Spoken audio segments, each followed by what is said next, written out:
김현정의 뉴스쇼 CBS 라디오와 함께하고 계십니다. 저는 퇴근길 시사자키 정관용입니다. 자, 다시 디지털 성범죄 얘기를 좀 하겠습니다. 여러분, 이른바 박사방 운영했던 조주빈 외에도 왓치맨, 갓갓, 켈리 이런 N번방 운영자들 다수 있죠. 이 중에는요, 이미 지난해 검거가 되고 처벌받은 사람들도 있습니다. 그런데 켈리는 1심에서 징역 1년 받았는데 검찰이 항소하지 않았습니다. 오히려 켈리가 항소를 한 상태입니다. 그리고 N번방 창시자인 왓치맨은 2번 검거가 됐는데 처음 검거됐을 땐 집행유예 받았고요. 집행유예 기간에 또 범행 저질러서 잡혔는데 구형 3년 6개월. 구형이 고작 이 정도입니다.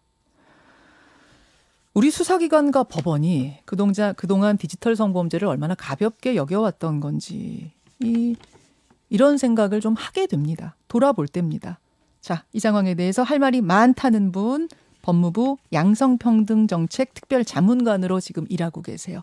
서지연 검사 오늘 스튜디오에 직접 나오셨습니다. 어서 오십시오. 네, 안녕하세요. 아, 오랜만에 뵙습니다. 네. 사실은 그동안 여러 사안에 대해서 할 말은 많아도 많이 안 하셨다가 네. 나서지 않으셨다가 네. 이번 일은 내가 할 말이 많다. 이렇게 직접 나오셨어요. 텔레그램 N번방 사건을 두고 이미 예견된 범죄였다. 이렇게 SNS에 글을 올리셨는데 어떤 말씀입니까? 이 범죄가 정말 깜짝 놀랄 초유의 사건이라고 이렇게 얘기하시는 분들도 계시던데요. 사실은 소라넷이나 일베 다크웹 등에서 이미 동일 또 유사한 범죄들이 셀 수 없이 벌어져 왔습니다. 그런데 누가 도대체 제대로 처벌을 받았나요? 우리는 아직도 그 이름을 알 수 없죠. 소라넷 운영자 에이모 씨 네. 징역 4년 받았습니다. 네, 미국에서 보도에서 우리가 이름을 알게 된 다크웹 운영자 손정우 씨 예. 1심에서 집행유예 받고요. 2심에서 징역 1년 6월 받고 곧 출소할 예정입니다. 출소합니다. 예. 무혐의 무죄를 선고받은 범죄자들 이름은 일일이 다 거론하기도 어려울 정도입니다. 도대체 누가 제대로 처벌받았습니까? 미투, 버닝썬, 장자연 사건, 양진호, 화장실 몰카 사건 등에서 여성들이 이대로 못 살겠다고 외칠 때 여성 이슈 신경 쓰면 남성들 표 떨어진다고 외면했던 사람들은 누굽니까? 스마트폰 앱, 가상화폐 등 기술이 발전하고 이제는 초등학생들까지 스마트폰을 가지게 됐죠. 예. 예, 사진, 동영상 촬영, 업로드, 공유, 단체 대화가 너무나 손쉬워졌습니다. 네. 이제까지 성범죄자들이 제대로 처벌을 받지 않았기 때문에 이런 죄의식 없는 자들이 이 바뀌어진 플랫폼에서 정말 대규모로 가해자와 피해자를 양산해낸 것이거든요. 저는 정말 당연히 예견된 그런 범죄였다고 생각하고 당연히 있습니다. 예견돼. 네, 맞습니다. 지금까지 이렇게 솜방망이 처벌, 죄도 아닌 것처럼 다뤄놓고 도대체 뭘 바랬느냐. 네, 맞습니다. 이건 예견된 범죄였다. 네, 맞습니다. 그러면 단도직입적으로 이제 우리의 관심은 누구까지 공범으로 볼 것이고 얼마나 그들을 강하게 처벌할 수 있는가. 사실 이 부분이거든요, 검사님. 일단 누구까지가 공범인가 하는 문제. 그러니까 수많은 이 N번방 중에는 무료방이 있고 유료방이 있고 또 남이 올린 걸 보기만 한 사람도 있고 자기가 올린 사람도 있고 다운받은 사람도 있고 그 노예라고 불린 여성들한테 하라고 시킨 사람도 있고 다양해요. 네. 어디까지 처벌이 가능합니까? 일단은 뭐 아주 가벼운 것으로요. 소지죄만으로도 사실은 아동 청소년 그런 착취물에 대해서는 처벌을 할 수가 있습니다. 그리고 저희 법무부에서 이제 추미애 장관도 나서서 이것을 범죄단체 조직죄를 적용해서 법정 최고형까지 구형할 수 있겠다고 하셨었습니다. 잠깐만요. 네. 범죄단체 조직죄? 네, 그러니까 맞습니다. 이들을 그냥 조주빈 개인, 개인으로 보는 게 네, 아니라 네. 조직으로 보면은 훨씬 네, 가중이 된다. 네, 맞습니다. 이 이제 형법 114조에 범죄 단체 등 조직죄가 있는데요. 예. 최소한의 어떤 통솔 체계 등 요건이 구비될 경우에는 당연히 성립이 가능하다고 보고 있습니다. 이번에도 될 것 같다고 네, 보세요. 실제로 보이스피싱이나 불법 도박 사이트 또 불법 대부업체 등 사례에서 범죄단체 조직으로 의율을 해서 유죄 선고된 사례들이 다수 있고요. 또 범죄 내용을 보면은 네. 소위 노예를 놓고 실시간 상영과 채팅을 하면서 참가자들이 여러 지시를 하거든요. 맞아요. 잘 아시죠? 뭐를 집어넣어라, 칼을 넣어라, 칼로 새겨라. 그런데 이렇게 적극적으로 또 참여하지 않으면 쫓겨난다고 하고요. 그렇다면 이것은 저는 공동 제작이라고 생각합니다. 공동 제작. 그 방에 있는 사람들이 다 공동 제작. 그렇죠. 그러면 시키진 않고 그 방에서 보기만 네. 했어. 누가 시키는 걸 봐도 그 이제 무료방부터 고액방까지 다양하게 있다고 예, 하잖아요. 예. 그러면 그리고 유료방에서는 자기들 말로는 후원이라고 하고 있고요. 후원금을 냈다라고 하고 저는 이것을 제작비 펀딩으로 보거든요. 그럼 당연히 제작의 공범으로 볼 수 있지 않겠습니까? 네. 그렇게 보시는군요. 네, 맞습니다. 그래서 이들은 한 조직이다. 네, 맞습니다. 그러니까 사람 끌어오고 돈 가지고 오고 이렇게 적극 가담한 사람 아니더라도 그 방에서 같이 즐긴 사람들은 다 펀딩하고 펀딩하고. 지시를 하면서 학대를 당연히 공동 정범이 가능하다고 보고 있습니다. 그러면은 사실은 법상으로만 보면 5년 이상 무기징역까지도 가능하잖아요. 네, 맞습니다. 제작자의 경우에는요. 제작의 경우 무기까지 가능합니다. 그럼 이 경우에 법정 최고형이면은 무기징역도 그렇죠. 조주빈에게 가능하다고 보시나요? 네, 저는 그렇게 보고 있습니다. 무기징역도 가능하다. 네. 그러면 그 돈 내고 즐긴 회원들한테는 네. 어디까지 가능할 거라고 보세요? 지금 범죄단체 조직죄라는 것은 그 목적한 범죄에 정해진 형량으로 같이 처벌받도록 돼 있거든요. 예, 그래서 그 사람들도 사실은 뭐 적극 가담자의 경우는 범죄 단체이기 때문에 무기까지도 가능하다고 생각합니다. 그래요? 예, 예. 그러나 이제 어떤 가담 정도에 따라서 물론 차별을 있을 수 있겠지만 있겠죠. 그들도 따지고 보면 공동 정범이면 그렇죠. 무기징역 얼마든지 가능한 그럼요. 것이다. 네. 그렇군요. 근데 여태까지는 왜 그렇게 약했어요? 제가 앞에서도 언급했습니다만 뭐 아무리 검거에 성공한다 쳐도 법정에서 처벌이 약하면 소용이 없는 건데 지금까지 보면은 N번방 만들었던 켈리 구형 2년, 징역 1년. 그나마도 검찰은 그 항소도 안 했대요. 켈리가 항소했대요. 지금 항소한 상태. N번방 창시자는 왓치맨인데 2번 검거가 됐거든요. 처음에 집행유예. 근데 집행유예 기간에 또 범죄 저질러서 잡혔어요. 그러자 구형 3년 6개월. 지금 구형만 나온 상태. 서 검사님 왜 이렇습니까?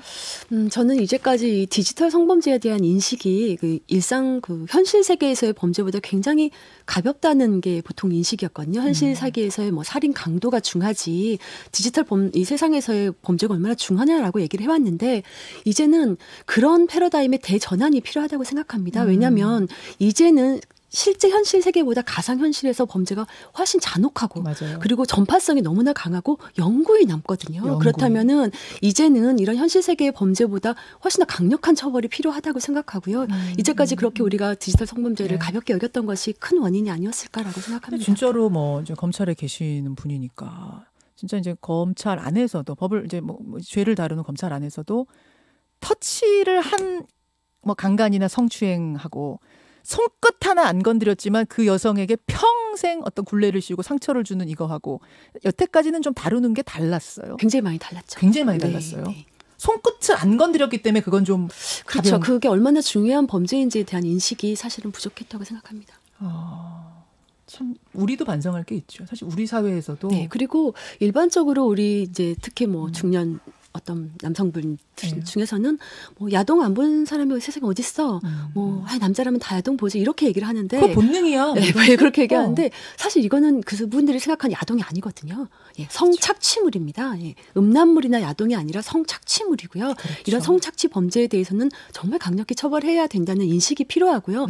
그럼에도 불구하고 뭐 야동 남자들이 다 보지라는 것은 자기들 스스로 모든 남성들을 잠재적 가해자나 범죄자 취급을 자기들이 하는 거거든요. 네.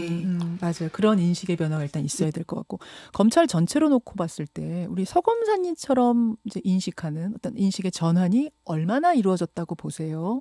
글쎄요. 왜냐하면 제가 왜 이 질문 드렸냐면 무기징역도 가능하다라고 지금 하셨던 강하게 말씀하셨기 때문에 이런 인식이 얼마나 안에 있을까요? 제가 구체적으로 알 수는 없지만은 인식의 변환이 이루어져 가고 있다고 생각합니다. 가고 있다. 네. 근데 켈리하고 왓치맨 경우를 생각해 보면 이게 먼 일이 아니거든요. 최근의 일이거든요. 이들이 다 구형받고 뭐 재판받아서 1심에서 1년 받고 이게 최근의 일인데 조주빈 역시 형량 낮을 거라는 얘기가 많이 나와요. 네. 그렇더라고요. 네. 그렇게 이제까지 그래왔기 때문에 사실 뭐 그렇게 얘기하고요. 조재빈이 저지른 범행은 사실이 아무리 높은 형량을 선고해도 무겁지 않다라고 생각합니다. 네, 그래서 저지른 그 죄에 비해서 무기징역도 가볍다 이런 것이지 적용할 법률이 전혀 없는 것이 아니고요. 알겠습니다. 네. 얼마 전에 진선미 전 여성가족부 장관하고 긴급 간담회 자리에 서지영 검사도 가셨는데 그래서 좀 눈물을 보이신 걸로 제가 복받쳐서 뭐라고 하셨냐면 N번방 사건에 함께 분노해 주십시오. 그래야 바꿀 수 있습니다. 그러셨어요. 네, 맞습니다. 이게 무슨 말일까요? 방금 말씀드린 그대로고요. 사실은 우리가 그렇게 디지털 성범죄에 대해서 특히 낮은 그런 인식을 가지고 있었지만 제대로 분노하지 않았거든요. 국민들이 이런 사실을 잘 알지도 못했을 뿐만 아니라 알았다고 하더라도 참 이상하리만큼 분노가 없었습니다. 그런데 이번에 이렇게까지 이슈가 되고 그리고 강력한 처벌을 얘기할 수 있는 것은 사실은 국민들이 함께 관심을 가지고 분노했기 때문이거든요. 그렇죠. 저는 더 많이 함께 분노해야 된다고 생각합니다. 예. 더 많이 분노해 주십시오. 지금 바꾸지 않으면 어쩌면 영원히 기회가 없을지도 모릅니다. 이런 기회가 왔을 때 온 국민이 함께 관심 갖는 이런 기회가 왔을 때 다 같이 분노해 주십시오. 네, 이번 기회를 놓치면 또 언제가 될지 모른다. 네. 그런 말씀. 어제 조주빈이 경찰 포토라인에 섰잖아요. 서면서 이제 무슨 사죄의 말을 할까 했더니 피해 여성에 대한 언급은 없고 유명인들 이름 줄줄줄 대면서 뭐 그들에게 이제 사죄한다. 뭐 그들을 비롯한 모든 사람들한테 사죄한다 이랬거든요. 네. 이런 성범죄자를 많이 수사해 본 분으로서 어제 발언 어떻게 들으셨어요? 일단 성범죄 피해자들에 대한 언급은 전혀 없지 않습니까? 예. 뭐 일말의 양심의 가책도 없고 피해자들에 대한 미안한 생각도 전혀 없다는 것이고요. 오히려 자신을 이렇게 영웅시하면서 영웅쇼 내지 영웅놀이를 하고 있다 이런 느낌을 받았습니다. 영웅놀이? 예, 영웅놀이. 뭐 저분이 절대 잡히지 않을 거라고 생각했지만 만약에 경우를 대비해서 본인이 준비한 가장 멋진 말을 무대에서 하는 그런 게 아니었을까. 네. 그리고 실제 여전히 텔레그램에 남아있는 수많은 범죄자들이 조주빈을 영웅시하고 있습니다. 지금도? 네, 맞습니다. 근데 저는 사실 뭐 검사로서 유사한 그런 범죄자들을 많이 보아왔기 때문에 뭐 그렇게 놀랍지는 않았습니다. 네. 그런 성향들을 가지고 있어요? 네, 굉장히 많습니다. 디지털 성범죄 저지른 사람들? 뭐 일반 범죄자들도 그렇고요. 디지털 성범죄자들도 그렇고요. 특히 성범죄의 경우는 무조건 피해자 탓이라고 생각들을 하기 때문에 본인이 잘못이 없다고 생각을 합니다. 잘못이 없다고 생각하니까 영웅놀이. 마치 나는 무고한데 잡혀온 영웅이야. 희생자야. 예. 또 동조해준 사람이 너무 많지 않습니까? 기막힌 일이네. 참 기막힌 일. 자, 이제 어떤 대책이 필요할까인데 지금 법무부의 양성평등정책 특별 자문관 하고 계시잖아요. 네. 어떤 대책, 어떤 정책이 좀 실질적으로 필요하다고 보십니까? 아직 논의 중이긴 하지만요. 조만간 법무부 내에서 TF를 구성할 예정이고요. 네. 검찰 TF와 또 별도로? 네, 별도로 구성할 예정이고요. 그 TF에 좀 어떤 장이 돼 주십시오. 이런 청원까지 올라갔다고. 네, 저도 봤습니다만 뭐 현실적으로 가능성은 낮을 것 같고요. 네. 아니 만약 국민들이 많이 원하고 법무부에서 오케이 한다면 맡아서 이끌 생각은 그 짐을 질 생각은 있으세요? 뭐 사실은 지금 뭐 인터넷에서 일부 남초 사이트에서 이게 모두 서지현 때문이라고 하면 서지현 때문이다라고 하면서 뭐 테러를 하겠다 이런 얘기가 있다고 하더라고요.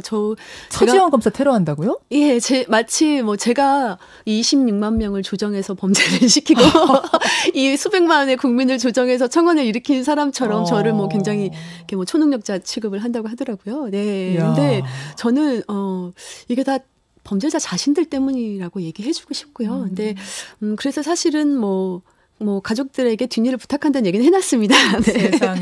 네. 그런데 제가 할 수 있는 역할이 있다면 제가 뭐 목숨을 내놓고라도 해볼 생각입니다. 감사합니다. 테러 협박 당하는 와중에도 스튜디오까지 직접 나와서 함께 분노해 주십시오, 여러분. 이건 범죄입니다. 얘기해 주신 서지현 검사께 다시 한번 감사드리면서 오늘 고맙습니다. 네, 감사합니다. 예, 서지현 검사였습니다.